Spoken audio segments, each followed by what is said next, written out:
Diego Lopes might be plotting his next massive step up the ladder, and he just left fans a serious clue about who's on his radar. He hit up his Instagram story with a clip of himself locked in, breaking down the Charles Oliveira versus Arman Tsarukyan war from UFC 300, frame by frame. This comes right after Lopes went public, saying his next octagon walk needs to be against a legit top-tier lightweight. Whether that means chasing a grappling clash with Bronx himself, or testing his ground game against a wrecking ball like Tsarukyan, one thing's obvious: Diego is fully ready to turn the 155-pound division upside down. Meanwhile, Charles Oliveira just detonated a bombshell about Conor McGregor's long-awaited comeback. According to the Brazilian, McGregor was originally lined up to fight him, but the Notorious worked behind the scenes to lock in Max Holloway instead, reportedly asking for a 3-round matchup and hand-picking Max as his opponent. Now, Holloway says the winner of that fight could be next in line for UFC gold.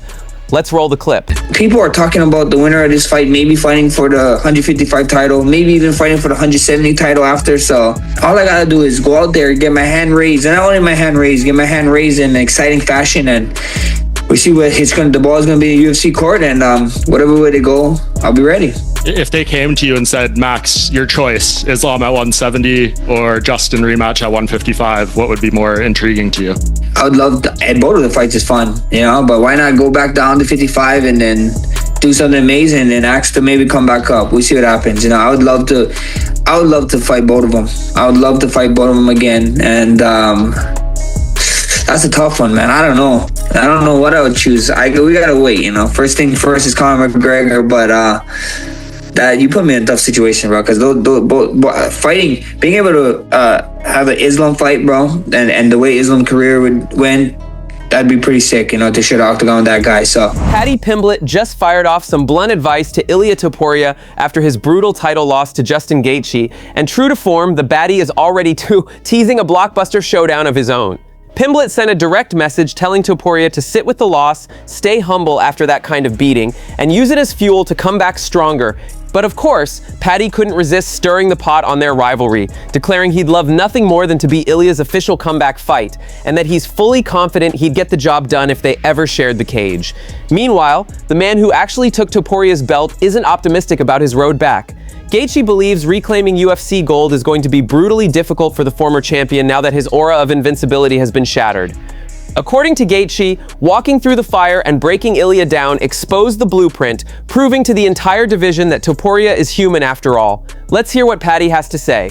I don't think Ilia Topuria ever comes back the same. His whole mindset, his whole ego, know what I mean? Like, his is like, I'm undefeated, no one can beat me. Having celebrations the night before the fight. I just don't think he'll ever be the same. He's never had to come back from nothing like that. I've had to face adversity before, so I'd happily be his first fight back. Nothing can prepare you for it. That's the thing, and that's why I don't think he'll ever come back the same. Nothing can prepare you for it, but we'll find out what sort of man he is. He's never been beat. He's never had to do this before.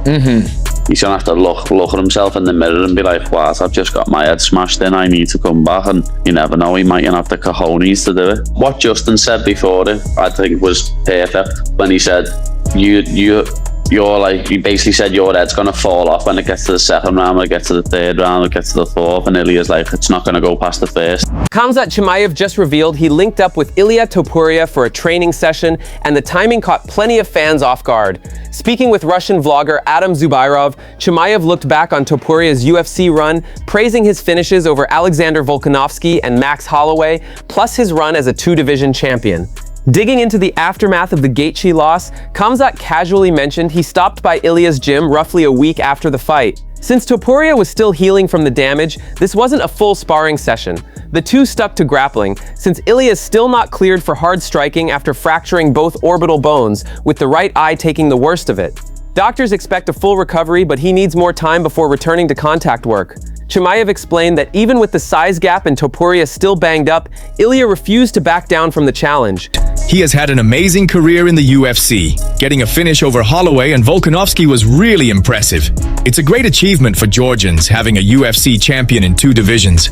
I've trained with him a few times before, and recently I dropped by his gym while visiting Guram. We did some drills, and honestly, sometimes I forget that I should be careful and end up going all out, just like in regular training. He tried to give me a hard challenge, so I gave it my all, to be honest. Got him with some takedowns. Let's not talk about what I did after that. It's not necessary. Dana White just dropped a major update on a potential Khamzat Chimaev versus Sean Strickland rematch, and it's sounding more real by the day. White confirmed Chimaev is actively pushing for the rematch, making unfinished business at middleweight his top priority. What makes this interesting, right after beating Strickland, Chimaev told Dana he wanted to jump straight to light heavyweight. Weeks later, that's completely flipped, with Boers now chasing the rematch instead. This comes right after TJ Dillashaw revealed just how ugly Chimaev's weight cut really was, claiming he was throwing up green bile before weigh-ins and that the cut could have turned dangerous. Still, Dillashaw says Khamzat pushed a pace and cardio output that impressed everyone watching.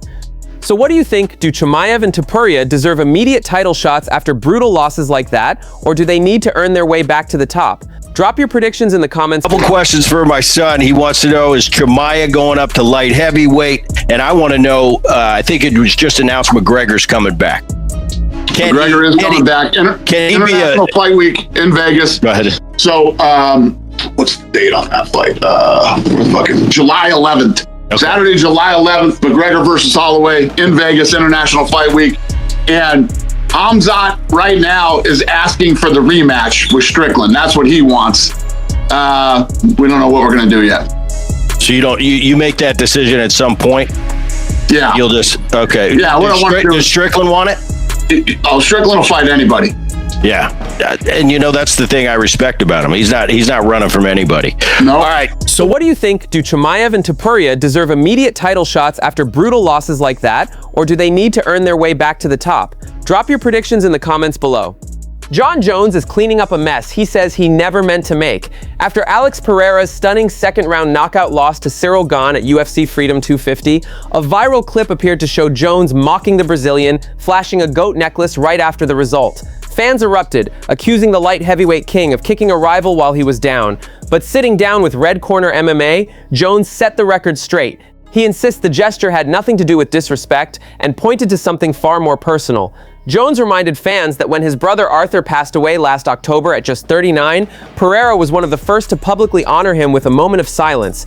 That respect, Jones says, runs deep. That's it from MMA Time. Thanks for watching. Don't forget to leave a like and subscribe for daily MMA updates.